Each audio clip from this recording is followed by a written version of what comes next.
support Clinton when he went into Somalia. Yeah, they yelled and screamed. Even in Bosnia, yelled and screamed at him. George Bush ran against him, the Democrats, for that position. But now they're very emotional. They want to be loyal to the president. They don't understand how the neoconservatives took over, and they hate not being loyal. But we're supposed to be loyal to our country, not to our political party. Dr. Paul, you talked a good bit about, in your answer about cutting government, you talked about the money that you can save by bringing people home from Iraq. Right. But I know there's a lot on the domestic side that you would be willing to cut. Can you talk about what some of those things would be? Yeah, and I listed them tonight. I started off, we don't need the Department of Education and Department of Energy. That's a pretty good start. But I think every program can be cut. I've never voted for an unbalanced budget, and I essentially never voted for any appropriation bills because they're all too big. So we should cut everything. Can you talk about what will happen then in America once those government services are reduced? What will happen next? I'd rather talk about what happens if we don't do it, because we're going to have a bankruptcy. We're going to destroy the dollar, and the Social Security beneficiaries are going to have nothing. But when we cut, it's going to hurt some people, and we'll have to adjust. That's why I say cut overseas first. It'll be less painful. I said, don't blow up bridges, don't rebuild bridges, come home and build our bridges here at home. That makes more sense to me.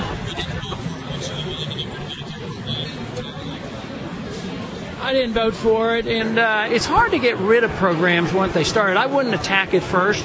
Matter of fact, I argue that if people become dependent on these programs, although they're imperfect, I would leave those to last. I want to cut the easier things, and that is the militarism abroad. We can get a consensus on that and take care of the elderly. But what I want to do is have a transition period. If Social Security is unsound, I want all the young people to get out of it. Get exempt, and then teach them how to take care of their own medical needs, which you can do with changing the tax code. Congressman Paul, can we get you on camera just right over here, please, for a moment? We actually promised that we have over this one first. Can I break it right 30 now? seconds. 30 seconds? Yeah. Okay. We had an significant state, so there's no choice in my part. Many university students that normally would have gone more on the liberal Democrats ticket are kind of moving towards you now. That's absolutely the case. CNN today had somebody that was doing like a testimonial. It was almost like my ad. Because I used to be a Barack Obama supporter, but now I'm a Ron Paul supporter. So I think there is definitely a shift because they don't like the war, and they don't like the intrusiveness of our civil liberties, the invasion of our privacy. So there's a great appeal to those who are considered progressives and liberals. And of course, I have a tremendous appeal to the conservatives who believe in fiscal conservatism. Thank you very much. Thank you. For how you would get rid of the income tax? Well, the strategy depends on the people. If the people demand the welfare state endlessly and continued spending and deficits and warfare and policing the world, you can't get rid of it.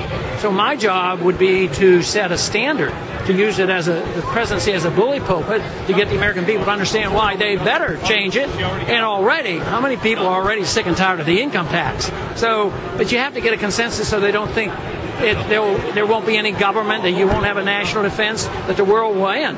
But what they're coming to realize today is that if we continue this spending, we're going to go broke, and the dollar won't work, and the people are going to suffer. So the alternatives aren't very good. So tightening our belts is what I offer, and that's a lot better than waiting for an economic catastrophe. Are you planning on being more aggressive in your campaign and the attacks that you've had in the debates? You've noticed that you haven't had as much time as others to present your issues.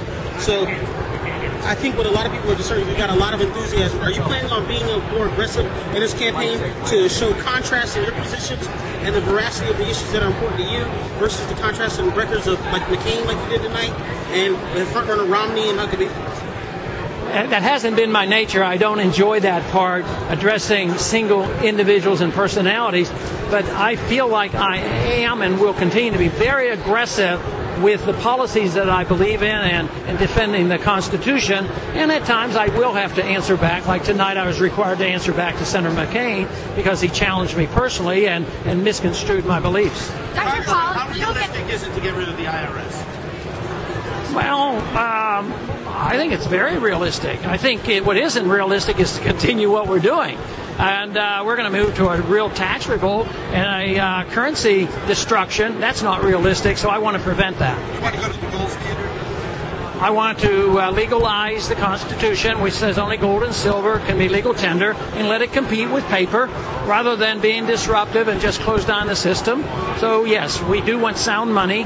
The founders understood this. They knew all about inflation, and they said that it should never come back again. That's why they wrote that in the Constitution. Dr. Paul, if you don't get the bid, would you be willing to run as an independent?